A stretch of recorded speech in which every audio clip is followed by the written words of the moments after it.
Hi, welcome to the Java programming tutorial. The last tutorial we looked at image manipulation. So the image we've got there with the green background, well, that there is facing to the right hand side of the frame. Now, with manipulation we could actually make them turn round and face to the left hand side. And so with animation we can make them move to the right and make them move to the left. And we turned them upside down, so we can do that as well. That's the last tutorial. And we also looked at repaint to repaint the image for animation. And that's in 1 second it repaints the objects 60 times.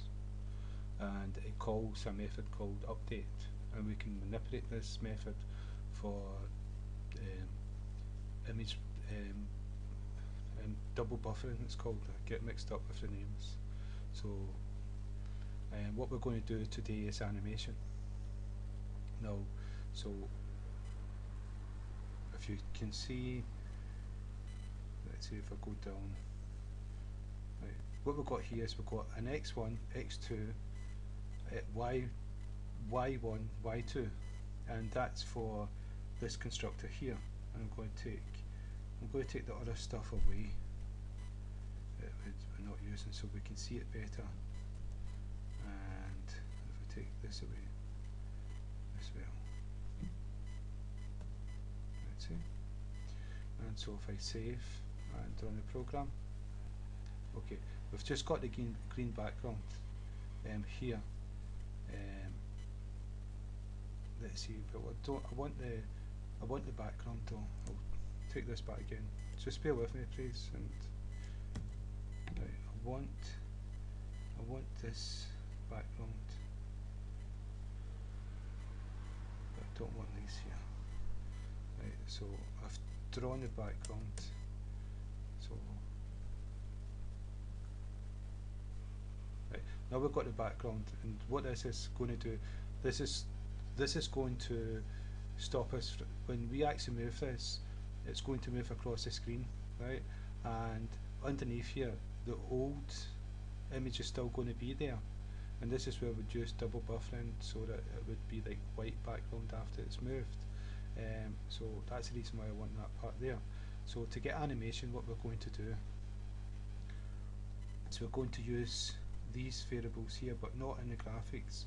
We're going to put this in the constructor, and this is a constructor here for this class. Right, and so when you run the program, this is the position it will start off. Now what we're going to do is we're going to change the position of this picture. So every time it's drawn, it's going to be drawn onto the frame in a different position. So it's going to be moving. And what I also need is another one. So we'll just call it num equals 0, and it's going to be an integer. So if we go to the top and do int num, that's just got another integer variable, and it's initialized at 0. So when we go down to the graphics at the very beginning, we can put a condition in. So if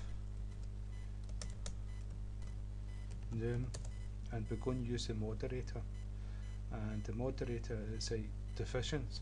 When you divide something, and if it doesn't go, the division doesn't go into the whole number a complete amount of time, and there's a small number left over, that's the remainder. That's what we call it. I don't know if that's universal, and that remainder will get returned with the moderator. Or if you use the division for Java programming or other programming, how many times that number goes into that whole number, or the number you're dividing into, will be returned, but the remainder will not be returned. So we're going to use the moderator, and it's a percentage sign. So 100, and I will explain all this, equals 0, and we're going to have a wee piece of code here. So what we're saying here is that if 100 can go into number without leaving a remainder, and that means this would return 0. Then do this code inside here. And what I'll do is I'll just show you, and we'll just put num in here. Right, so we're going to print out this value of num, and just to show you what's happening. So that's us, we're not done animate yet. It's going to appear, so it should appear if it's working right. And that's, yeah, so you've got 0, 0, 0, 0, it's returning 0. Right, I've got to increment. Right, before this I've got to go num equals num plus 1. And instead of doing the increment sign, I'm just doing this in case this is someone's first tutorial and have not seen the increment, the plus to increment. So they'll be able to see that num plus 1 will equal num, which will be the new number. So it's going to, every time this goes around, it's going to be added, 1's going to be added here. And so if I run a program,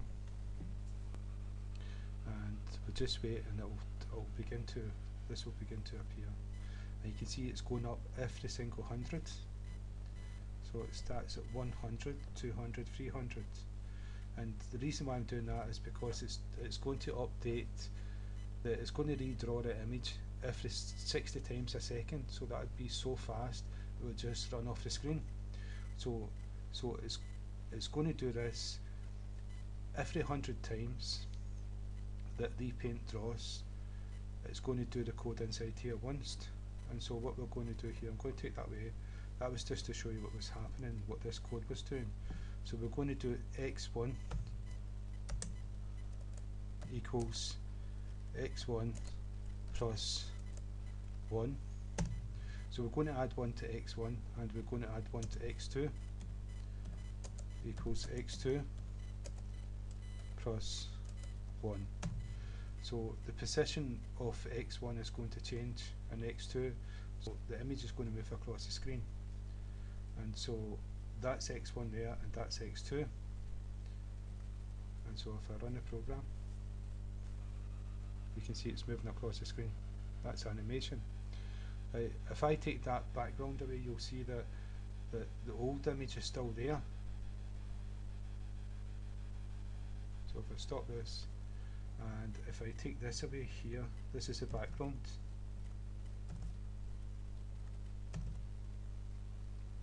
Save the program and run the program.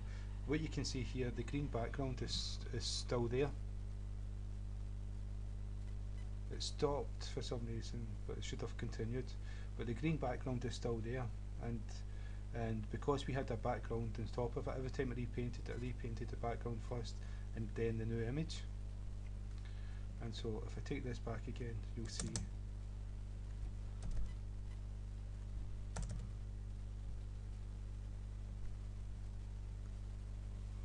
now you can see that this side is not, it's moving. Though underneath, I don't know why it's stopping, it should just continue, but underneath here, that green image is still there. Every single one of those images is still there. And let's see if we can find out what happened there. X1 to x2 increase. X1, x2. And so what I'm going to do is I'm going to increase it by 10.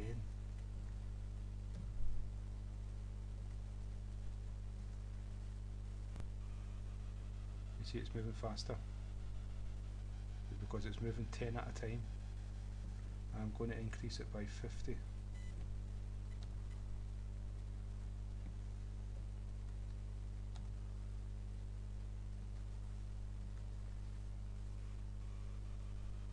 Yeah, you can see that. Okay.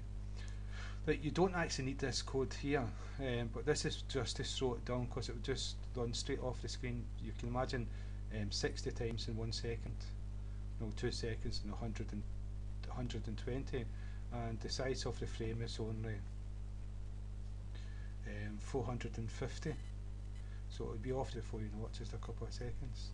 So it's just done that code there, so to slow it down. And so if we just do this like 2 and this 2 as well, right, and so, and this will only increment when this condition is met.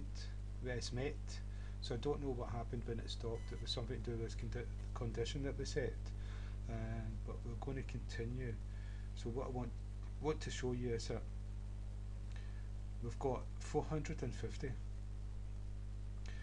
but once we get to 450, we don't want it to go off the screen. We want it to bounce back again. Okay, and so if I save this and run the program, see if it's still working. Let's see if it's going to stop. I hope it doesn't. Yeah, it's going to keep going to the end.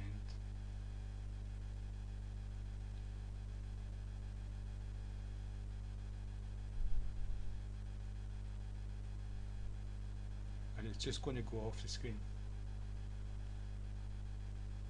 Right. And so what we're going to do here is we're going to put in another condition.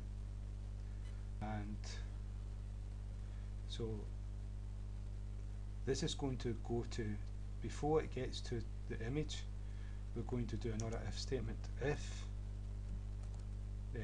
x2 is equal to or greater than, what was it, 450? I think it was 450.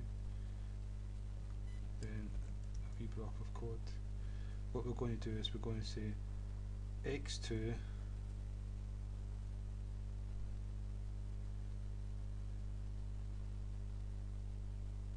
I need to check.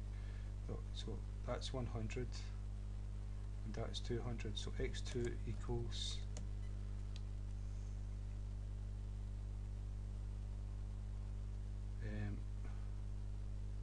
100 and x1 equals 0, right, because it's 100 between them. So the image is going to start at the very end of the frame. There's something wrong with this. That's it there. Yeah, done it the wrong way around. So that's greater than or equal to. So the image is going to start at the beginning of the frame and move it across again. And so if I save it,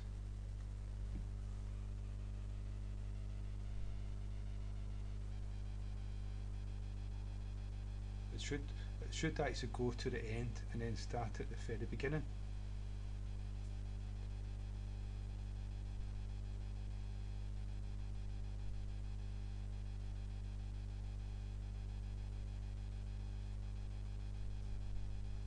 And yeah, it's done it. But 450 was off the screen, so the reason why that happened is because it was 450, and so we would actually make that a little bit smaller. But what we can do also is that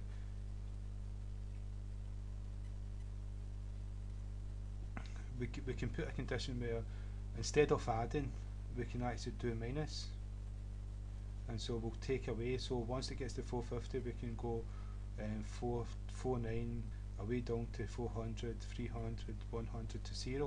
And when it gets to 0, we can go start building up to 450 again. But that's animation. I'll continue with the animation. I don't want this tutorial to be too long.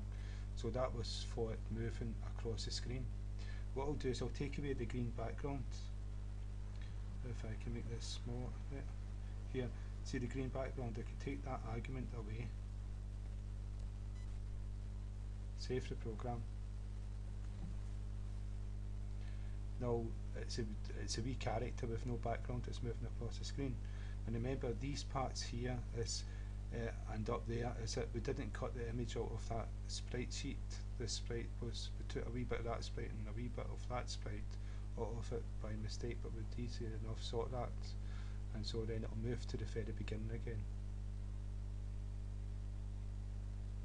So once it got there, we can actually use the code to move to the left and bounce off instead of starting at 0. And so I hope that's been of some use, and again, thank you for your time and thank you for listening.